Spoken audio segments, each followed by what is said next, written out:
वारुणी देवी निकली, मदिरा कहाँ से आ गई? हाँ, अब बताओ, अगर वारुणी देवी निकली तो यहाँ नलकूबर और मणिग्रीव ने वारुणी मदिराम पीत्वा मदाघूर्णित लोचनौ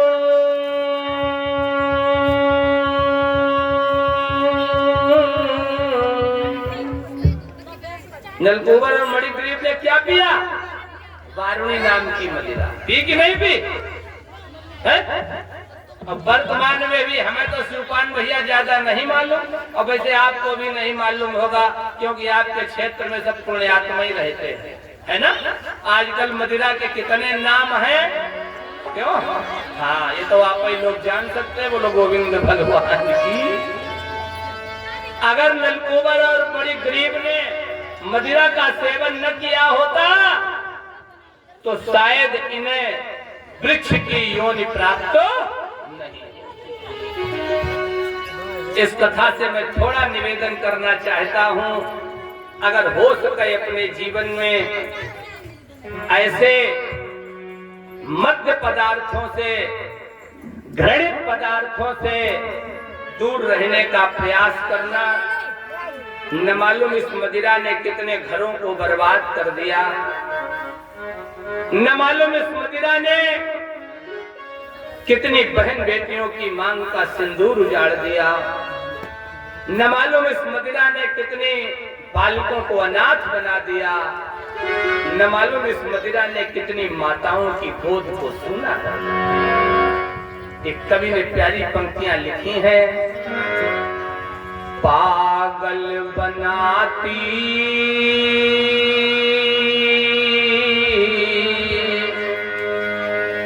सुख संपत्ति नशाती,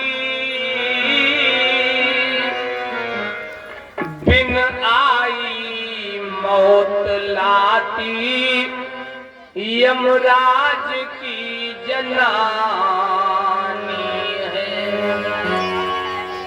मदिरा पी करके ऐसे कार्य होते जैसे मानो कोई पागल जा रहा, पागलों जैसे कार्य।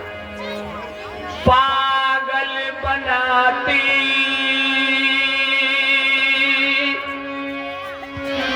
सुख संपत्ति नशाती। सुख चला गया कैसे? मदिरा पी के रात को 10 बजे घर में आए, बेचारी धर्म पत्नी ने भोजन बना के दिया। श्रीमान जी ने कहा सर्दी में ठंडा भोजन होगा, उसने कहा रुको गर्म किए दे रही। जब तक उसने गैस चूल्हा ऑन किया, जलाया, तब तक इन्होंने पानी और बर्तन फेंकना शुरू कर दिया।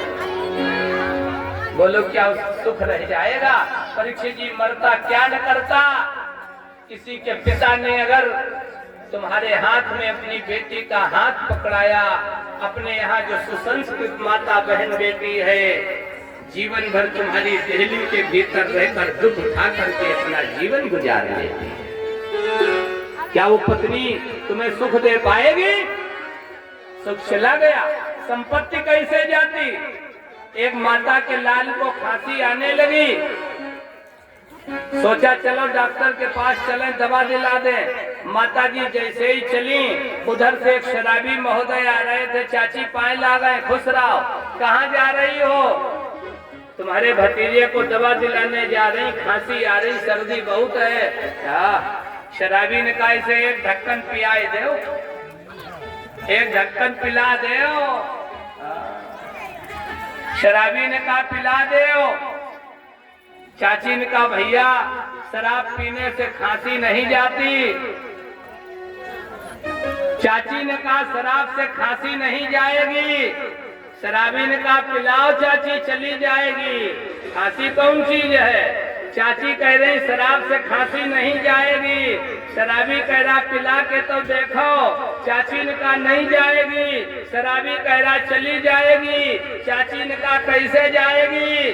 शराबी ने कहा चाची बिल्कुल चली जाएगी। बोले कैसे? कहा हमारी तो 80 बीघा जमीन चली गई है। इस शराबी के चक्कर में हमारी तो 80 बीघा जमीन चली गई। खांसी कौन चीज है? पिला के तो देखो। वहीं पर एक कवि ने गौर साहब एक पंक्ति लिख दी, जो डूबे थे गिलासों में न उबरे जिंदगानी में। जो डूबे थे गिलासों में न उबरे जिंदगानी में, हजारों बह गए मित्रों बोतल के बंद पानी। तुझे मैं देने से पहले बता दूं, बड़ी तल्ख होती पिलाने से पहले। मेरे महबूब की अदा है निराली, गिराता बहुत है उठाने से पहले। पागल बनाती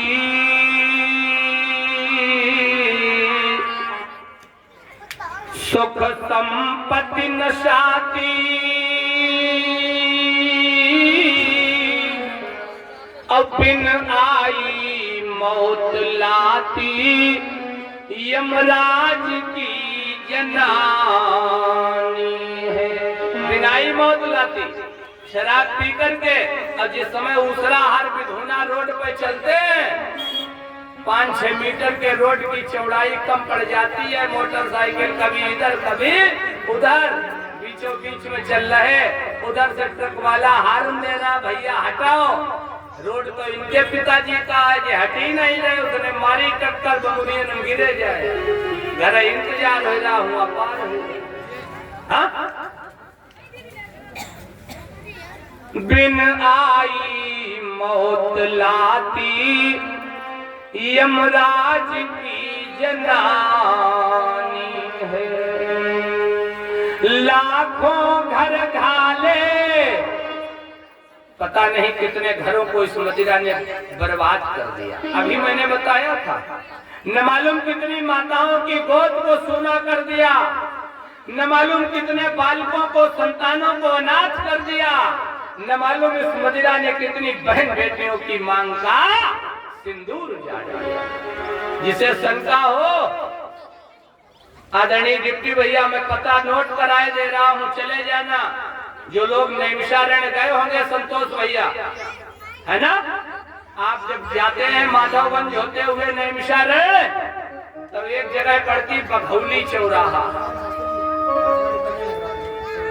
चौराहे से लखनऊ हाईवे पर एक गांव पड़ता पनवा। वहां मास्टर ठाकुर साहब शाम को आधा कप मदिरा पी करके भोजन करके सो जाते थे। बेटे ने पिता को शराब पीते हुए देखा, बेटा शराबी बन गया।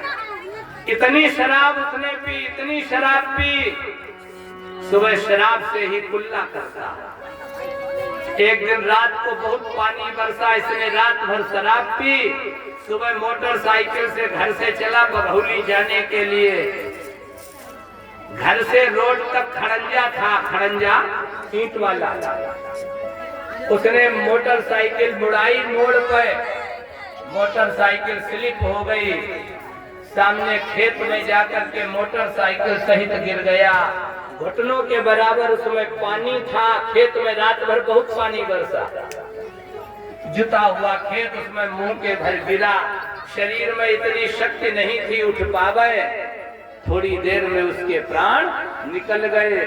जब लोग डोल डाल लघु शंका, दीर्घ शंका आदि के लिए गए, खेत में मोटरसाइकिल देखी, बच्चे को पड़ा देखा, पता किया कौन, मास्टर साहब को सूचना दी। मास्टर साहब गांव वालों के सहित बच्चे को निकलवा करके लाए। डॉक्टर्स की टीम आई, उसने उसे मृत घोषित कर दिया। मुझे मालूम हुआ सज्जनों, हमने उन्हें श्रीमद् देवी भागवत महापुराण की कथा सुनाई थी। मुझे मालूम हुआ, मैं भी गया। ठाकुर साहब हमारे गले लग कर के रोए।